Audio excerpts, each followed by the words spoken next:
ആവണം ഈ ലോകം. വൃത്തിയില്ലാതെ കോംബോയ്ക്ക് 50 രൂപയ്ക്ക് 40 രൂപയ്ക്ക് എന്തെങ്കിലുമൊക്കെ കുറേ സാധനം തരുമ്പോഴേ നമ്മൾ ഉറപ്പായിട്ടും പ്രതീക്ഷിക്കണം.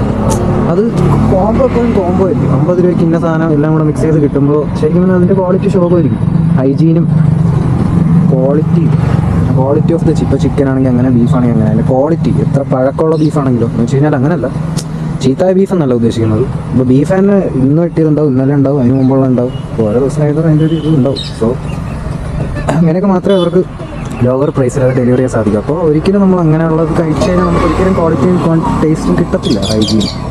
സോ ഫുഡ് എന്നൊക്കെ പറഞ്ഞു കഴിഞ്ഞാൽ നല്ല കിടിലം ബീഫ് എന്ന് വെച്ച് കഴിഞ്ഞാൽ ചിലയിടത്ത് നമ്മൾ ബീഫ് കുഴപ്പമില്ലായിരിക്കും, ബട്ട് എന്തെങ്കിലും ഒരു അതിൻ്റെ ചേരുവ ഒന്ന് അങ്ങോട്ടോ ഇങ്ങോട്ടോ മാറിയിരിക്കും. ചില സമയത്ത് വെളുത്തുള്ളി ഇഞ്ചി പേസ്റ്റിൻ്റെ അത് ഒന്ന് കുറച്ച് കൂടിയിരിക്കും, അല്ലെങ്കിൽ കുറച്ച് കുറഞ്ഞിരിക്കും.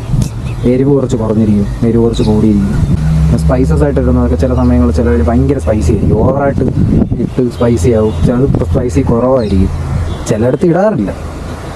പക്ഷേ ഇത് ശരിക്കും പറഞ്ഞാൽ ഒരു 30 വർഷത്തെ പാരമ്പര്യമാണ്. 30 വർഷമായിട്ട് ശരിക്കും പറഞ്ഞാൽ അവർ ഈ ഒരു സ്ഥലത്ത് ഇത് നിലനിർത്തുന്നുണ്ട്. സോ അപ്പോൾ അതിൻ്റേതായിട്ടുള്ള കൈപ്പുണ്യം ഉണ്ടാവും. സോ അത് തന്നെയാണ്. അപ്പോൾ എന്തുകൊണ്ടാണ് ഈസ്തെറ്റിക് ആയിട്ടുള്ള വർഷങ്ങൾ ഇതുള്ള സ്പോട്ടുകൾ ഞാൻ സെലക്ട് ചെയ്യുന്നു എന്ന് പറഞ്ഞു കഴിഞ്ഞാൽ അതുകൊണ്ടാണ്. Because deliver good food and good taste എന്നുള്ള അതാണ് അങ്ങനൊരു ഇത് വരുമ്പോഴേ അങ്ങനെ ഒരു ടേസ്റ്റും കൈപ്പുണ്യം ഉണ്ടാവുള്ളൂ. ഒന്നും തനിയെ ഉണ്ടാവുന്നതല്ല, എല്ലാം ഉണ്ടായിരുന്നതാണ്. ഈ ഭൂമിയിൽ ജനിച്ചു വരുമ്പോഴേ ആരും എല്ലാം തികഞ്ഞവരല്ല.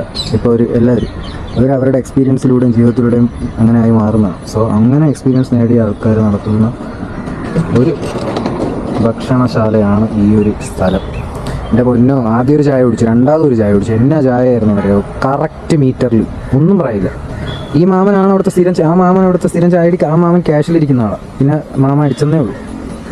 ഞാൻ അന്ന് പോയപ്പോൾ വേറൊരു ചേട്ടനായിരുന്നു, പുള്ളിയെ കണ്ടാലേ അറിയില്ല. ഈ മാമനും ഒക്കെ കിടിലൻ ചായ ആയിരുന്നു, ഒരു രക്ഷയിലായിരുന്നു. പക്ഷെ ഞാൻ അന്ന് പോയപ്പോൾ വേറൊരു ചേട്ടനായിരുന്നു ശരിക്കും പറഞ്ഞാൽ. രണ്ടും ഒരു രക്ഷയില്ലാത്ത ചായ തന്നെയായിരുന്നു.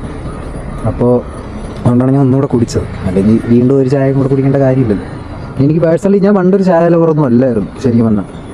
സ്പീഡുള്ള ചായ കുടികളൊക്കെ ഉള്ളൂ, പുറത്തിറങ്ങിയുള്ള ചായ കുടികളില്ല. ബട്ട് ഇപ്പോൾ ഞാൻ ഒരു ചായ അഡിക്റ്റായി മാറി. ചായ ഇടയ്ക്കിടയ്ക്ക് കുടിച്ച് ഒരു ദിവസം തന്നെ ഞാൻ ഒരുപാട് ചായ കുടിക്കാറുണ്ട്.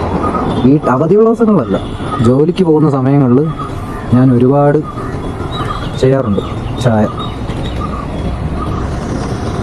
അപ്പോൾ ശരിക്കും അങ്ങനെയാണ്, ഞാൻ ഒരുപാട് ചായകൾ കുടിക്കാറുണ്ട് ജോലി ദിവസങ്ങൾ. വർക്കുമായിട്ട് ബന്ധപ്പെട്ട് ജോലി ചെയ്യുന്ന എല്ലാ ദിവസവും ജോലി ചെയ്യുന്നുണ്ടല്ലോ. അതേപോലെ അവധിയായി പോകുന്നതാണ് വയ്യായികളും പ്രശ്നങ്ങളും. അപ്പോൾ അല്ലാതെ എനിക്കൊന്നും വർക്ക് ചെയ്തേ പറ്റൂ, ആരുമില്ല.